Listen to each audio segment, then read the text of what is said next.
Assalamualaikum warahmatullahi wabarakatuh. Perkenalkan, nama saya Haji Septan dengan Selan Fabian dari 12 Bariga. Assalamualaikum warahmatullahi wabarakatuh. Perkenalkan, nama saya Eka Rusma Dewi dari kelas 12 MIPA 3 absen 17. Assalamualaikum warahmatullahi wabarakatuh. Perkenalkan, nama saya Rehan Raya. Waalaikumsalam. Saya dari kelas 12 MIPA 3 absen 31. Assalamualaikum warahmatullahi wabarakatuh. Perkenalkan, nama saya Muhammad Zabroni dari kelas 12 MIPA 3 absen 24. Selanjutnya di sini saya akan menjelaskan alat dan bahan pada saat kelompok kami melakukan praktikum. Yang pertama yaitu alat-alatnya. Pertama yaitu ada pipet. Yang kedua ini adalah gelas ukur yang besar. Ketiga ini adalah kaca slide atau kaca objek, biasa kita taruh di tengah-tengah mikroskop. Dan yang keempat terakhir ini yaitu adalah mikroskop, dan juga terakhir ada di sini kita memakai silet untuk memotong akar tumbuhan. Selanjutnya bahan yang kita gunakan yaitu ada akar dari jagung, akar dari tumbuhan jagung, terus akar dari bunga matahari. Ini ada tumbuhan jagung, bisa yang muda atau bisa juga yang tua, yang diambil adalah batangnya. Dan ini terakhir adalah tumbuhan bunga matahari. Pertama-tama kita potong batang bunga matahari setipis mungkin dengan menggunakan silet. Udah. Nanti ikan. Selanjutnya kita potong tipis juga batang jagung. Yang ketiga kita potong akar bunga matahari. Udah. Yang keempat kita potong akar tumbuhan jagung. Hasil dari potongan-potongan tadi kita taruh di atas kaca dan beri sedikit air.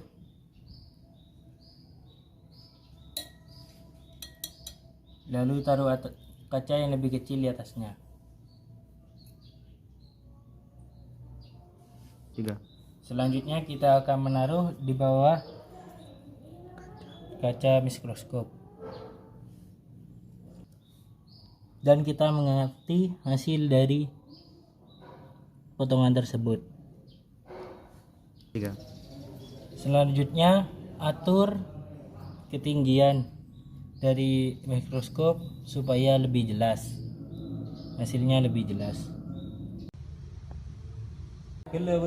Jagung yang sudah ditipiskan tadi kita taruh di kaca slide ini atau kaca objeknya dan dikasih air sedikit.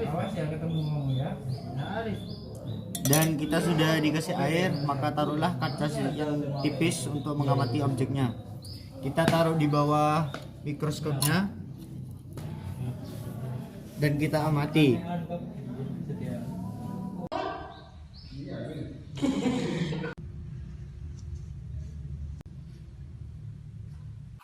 Yang pertama yaitu berdasarkan hasil pengamatan apakah perbedaan struktur anatomi antara batang bunga matahari dan batang jagung. Pada batang bunga matahari seperti halnya pada akar, batang juga terdapat epidermis, korteks, dan bagian tengah yang mengandung jaringan pembuluh yang terdiri atas xilem dan floem. Perbedaannya dengan akar, anatomi pada pengaruh daun-daun yang terdapat pada mereka yang berbentuk secara oksogen. Pada saat pembentukan ikatan, seluruh kambium habis terdiferensiasi, maka hubungan seperti ini disebut melalui penutupan. Bila terdapat sisa prokambium yang kemudian berdiferensiasi menjadi kambium pembuluh, maka disebut pembuluh terbuka. Kalau batang jagungnya itu pada potongan melintang jaringan epidermis berbentuk persegi, sel epidermalnya itu mengandung bagian kristal yang memanjang.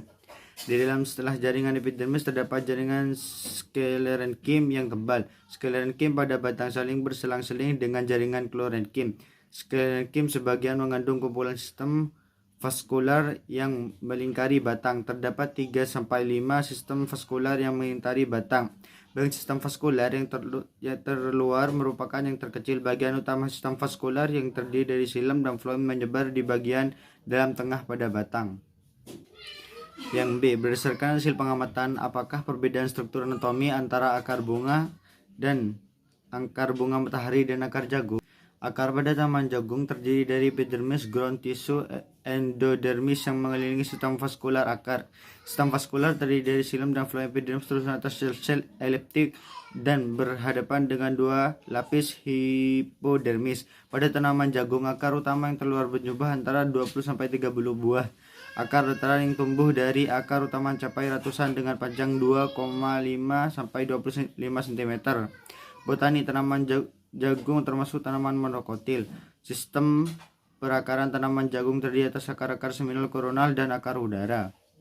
Kalau akar matahari, akar bunga matahari adalah salah satu organ tumbuhan yang berfungsi untuk memperkuat tanaman, menghisap air dan garam-garam mineral tanah, serta ada pula yang digunakan untuk menyimpan makanan cadangan. Akar dibahas lebih dulu karena strukturnya lebih sederhana dibandingkan dengan struktur organ lain. Pada tumbuhan dikotil dan gimnospermae, akar primer dan cabang-cabangnya membentuk susunan akar tunggang.